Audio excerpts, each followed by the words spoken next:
ចូលចិត្តធ្វើអីផ្លែខ្លាយជារឹកតួអាចឲ្យគេចាប់អារម្មណ៍ចូលចិត្តធ្វើអីផ្លែខ្លាយជារឹកតួអាចឲ្យគេចាប់អារម្មណ៍គ្រប់គ្នាគេនាំគ្នារំបែរទៅសំងំលេងទូរស័ព្ទដៃគ្រប់គ្នាគេនាំគ្នារំបែរទៅសំងំលេងទូរស័ព្ទដៃក្នុងខ្លួនមានអ្វីសង្ស័យក្នុងខ្លួនមានអ្វីសង្ស័យឬកាលពីថ្ងៃបងមុលមហោក្នុងខ្លួនចេះតែយ៉ាងមិនចូលចិត្តតែមនុស្សភ្នែកញោមថាបត់តដែលមកមិនរំទេសកទៅលេងហ្គេមថាបត់តដែលមកមិនរំទេសកទៅលេងហ្គេមលួចបែរទិញ smartphone មកធ្វើរឹងអេមស្មាត់តែគេមិនដឹងលួចបែរទិញ smartphone មកធ្វើរឹងអេមស្មាត់តែគេមិនដឹងក្នុងខ្លួនវាយ៉ាងមិនដឹងក្នុងខ្លួនវាយ៉ាងមិនដឹងឬមួយបងស្លាកឆ្អឹងសម្លត្រីក្នុងខ្លួនចេះតែយ៉ាងមិនចូលចិត្តធ្វើរឹងជាមួយស្រីភូមិខ្ញុំសម្បូរស្រីស្អាតតែពុកម៉ែកាចមិនងាយស្រឡាញ់ភូមិខ្ញុំសម្បូរស្រីស្អាតតែពុកម៉ែកាចមិនងាយស្រឡាញ់ចូលចិត្តតែមនុស្សសាមញ្ញមិនចូលចិត្តទេអ្នកណាដែលចង់ល្បីចូលចិត្តតែមនុស្សសាមញ្ញមិនចូលចិត្តទេអ្នកណាដែលចង់ល្បី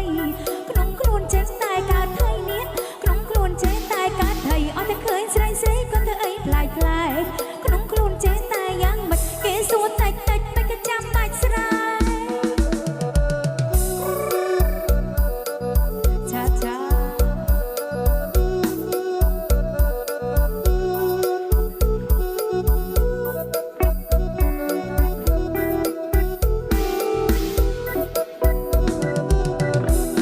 ចូលចិត្តធ្វើអីប្លែកជារឹកតួអាចឲ្យគេចាប់អារម្មណ៍ចូលចិត្តធ្វើអីប្លែក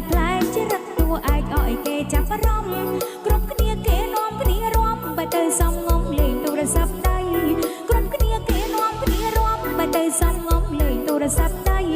ក្នុងខ្លួនមានអ្វីសង្ស័យក្នុងខ្លួនមានអ្វីសង្ស័យឬកាលពីថ្ងៃបងមុលមហោ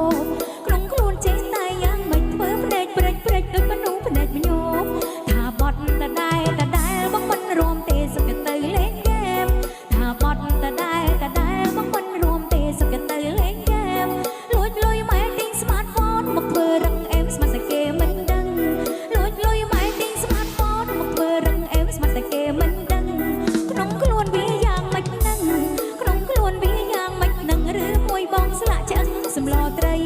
ក្នុងខ្លួនចេះតែយ៉ាងមិនចូលចិត្តធ្វើរឹងជាមួយស្រីភូមិខ្ញុំសម្បូរស្រីស្អាតតែពុកម៉ែកាចមិនងាយស្រឡាញ់ភូមិខ្ញុំសម្បូរស្រីស្អាតតែពុកម៉ែកាចមិនងាយស្រឡាញ់